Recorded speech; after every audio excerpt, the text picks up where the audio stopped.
the protagonist pondered the magnetic pull some individuals possess, as well as their exceptional physical and intellectual capabilities. He noted that certain people, by virtue of their natural gifts, enjoyed a lifestyle reserved for the top 1%.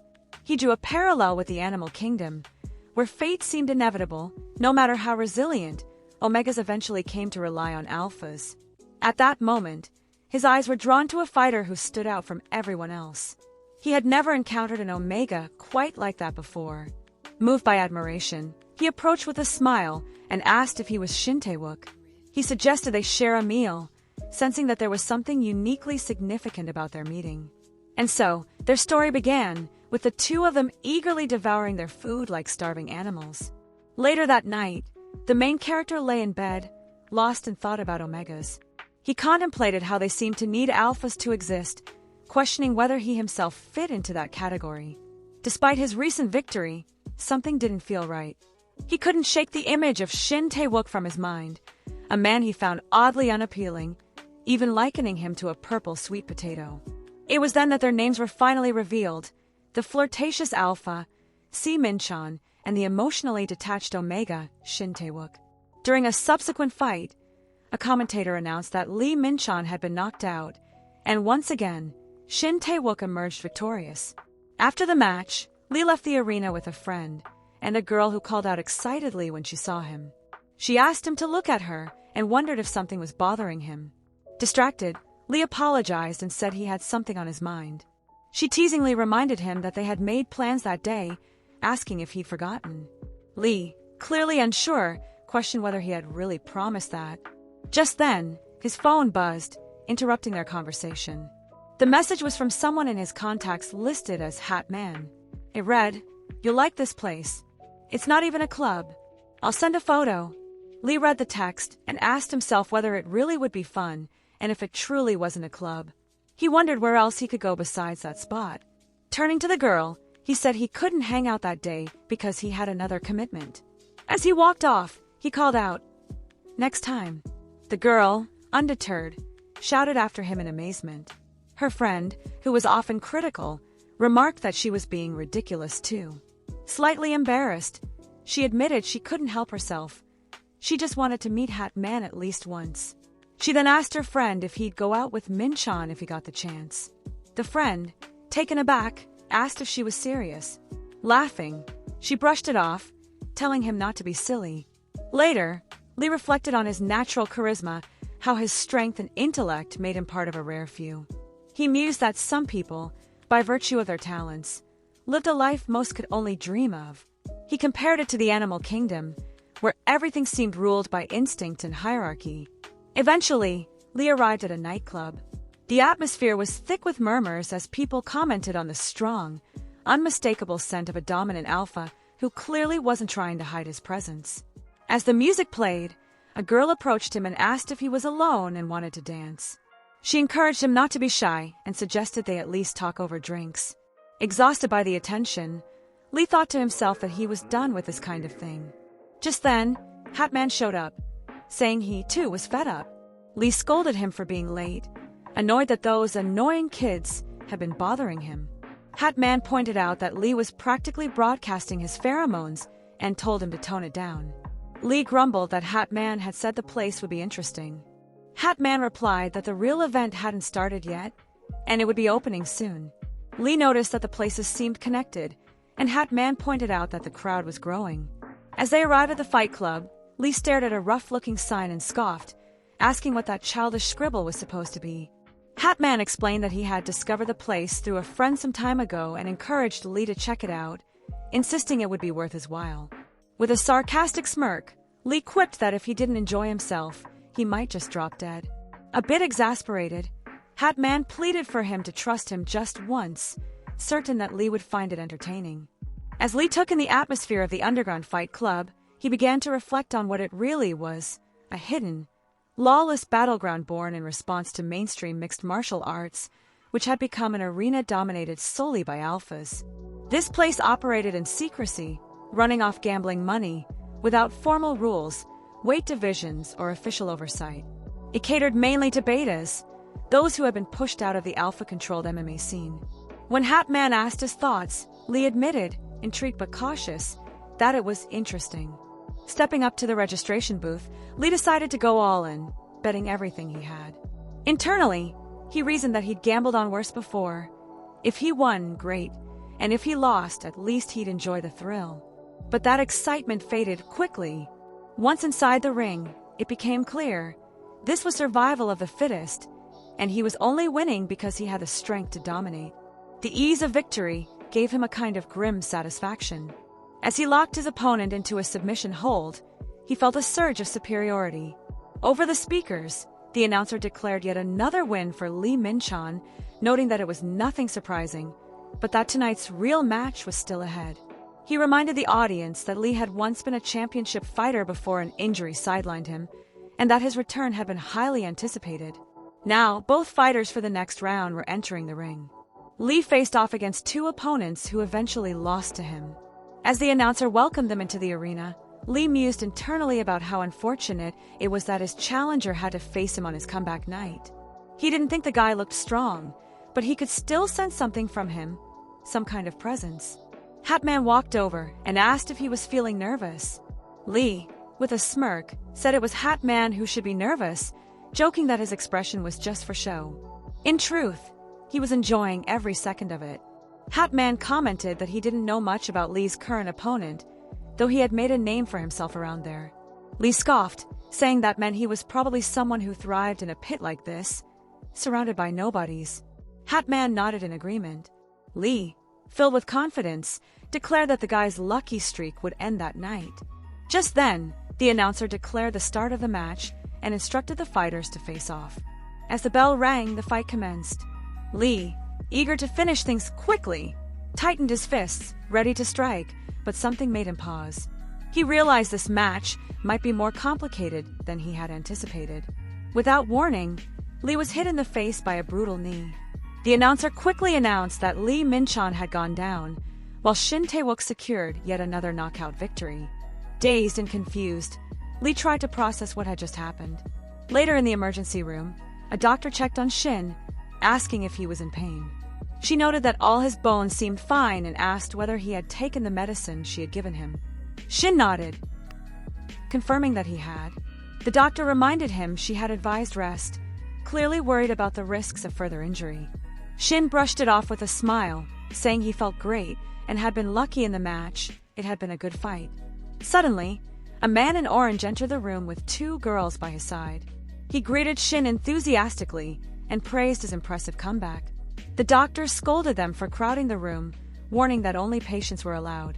The man reassured her they'd be on their way shortly, thanking Shin for what he called an amazing performance. Lee overheard Shin telling the man in orange how satisfying it had been to take down his opponent before he even had a chance to react, especially after acting so full of himself. The doctor, clearly annoyed, told them to stop exciting Shin and reminded him that he still needed rest. Shin confidently said he'd be fine and that he was ready to start rehab. The man, in high spirits, suggested grabbing a bite to eat and asked Shin if he wanted anything. Meanwhile, Lee sat up on his stretcher, silently regretting not closing his eyes when he had the chance. Shin approached him and, with a hint of remorse, apologized, saying he hadn't meant to go that hard. Lee, still in disbelief, asked, "What the hell does that even mean?" struggling to understand how someone could lose control like that. As they were leaving, one of Lee's friends mentioned a match happening that day and asked if he wanted to check it out. Lee responded with interest, saying he was in. His friend noted the match would be intense. Then the guy in the hat jumped in, joking that Lee probably wanted to go because of his recent loss. He remarked that plenty of fighters had underestimated Omegas and paid the price. He asked Lee if he might have won, had he not let his guard down. Lee shrugged it off, saying he'd already seen enough and enjoyed the experience, though there didn't seem to be anything else to gain from it. In the back of his mind, though, he kept thinking about how he hadn't been able to manage his own strength. Noticing Lee's lack of enthusiasm, his friend pointed out how quickly he lost interest and asked what he was even doing there. The man in the hat, smirking, said maybe Lee didn't come to see them at all. Lee's friend, grinning, added that maybe he came to flirt instead. Just then, Shin appeared, and Lee, spotting him, called out, surprised that he was already out. Curious, he asked where Shin was headed and whether he really was Shin Tae-wook. With a grin, he suggested they grab something to eat. Shin, laid back as always, agreed without hesitation. Excited, Lee asked if they were heading out now and what kind of food Shin was in the mood for. Shin replied simply, he was craving protein. Once at the restaurant, Lee glanced over the menu, eyeing the meat options. He commented that he had imagined going somewhere with a bit more energy and wondered aloud if the food was actually good. Shin, already chewing, nodded and said it was. Lee noticed how focused Shin was on eating, not much of a talker. Without thinking twice, Lee slid his bowl of rice over and told him to eat that too. Shin smiled and accepted it, promising to enjoy every bite. At one point, Shin began to say something, maybe, but trailed off. Lee leaned in, intrigued, and asked him to go on. Instead, Shin asked if he could watch a video since he didn't really have anything to say. Lee, feeling slightly thrown off, wondered what was going on in Shin's head. Was he really just into boxing? Glancing at Shin's phone, Lee asked if he was a fan of the sport. He pointed out that Shin didn't exactly fight like a conventional boxer. Shin explained that he didn't feel the need to stick to one style. The guy on the screen was in a different weight class and wouldn't win, he said, but there was still something to learn from him. Lee nodded, starting to understand. Shin then showed him a clip of his favorite fighter, someone not particularly well known, but skilled in subtle ways. Lee raised his eyebrows, surprised, and asked if he was serious. Shin, sounding a bit sheepish, reminded him that he had lost his last fight. Lee just shrugged it off, saying it wasn't a big deal.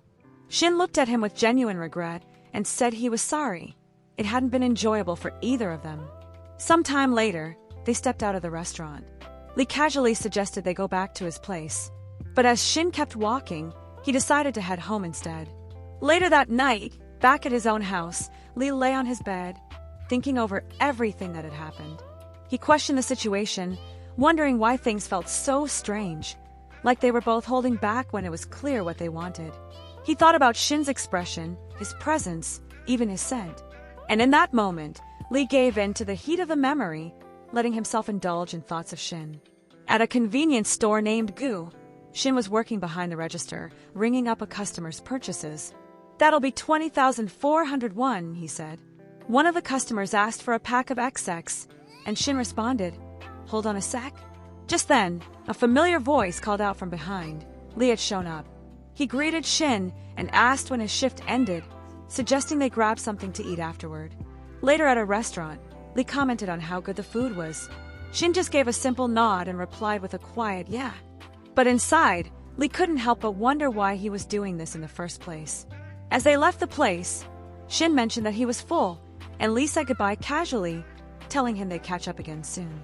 Over the next few days, they continued spending time together, but something started to feel strange. Lee noticed Shin seemed off and told him he didn't look well. Shin admitted that he was probably just anxious. He had a match that night and wanted to get there early to warm up. He thanked Lee for hanging out. Lee reassured him it wasn't a problem and said he'd come by to watch the fight. As Lee walked away, Shin sat alone in the locker room, feeling worse. Cold sweat clung to his skin. A friend came in and immediately noticed something was wrong.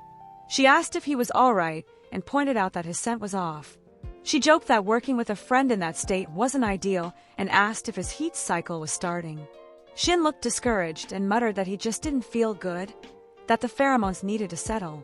Understanding the situation, she reminded him that most of the fighters in the arena were either betas or alphas, so it probably wouldn't cause major issues, but still, she warned him to be cautious and maybe sit this one out. Stubborn as ever, Shin insisted he was fine and that he could handle it. Concerned, she told him she knew how headstrong he could be, and that if something went wrong, she'd be the one patching him up. Shin gave her a grateful look and said thanks. In the ring, Shin faced off against his opponent. His friend, now on the sidelines, shouted a warning, telling him he was pushing too hard and needed to be careful in his current condition. She tried to run toward the ring, but was stopped by some bystanders, who scoffed and muttered something about arrogant alphas not knowing their limits. Sensing Shin's hesitation, the other fighter moved in to take advantage of his lowered guard. But before the opponent could strike, Shin swiftly dodged and countered with a powerful kick, knocking his rival to the ground. The announcer quickly declared Shin Tae-wook the winner as the crowd erupted in cheers.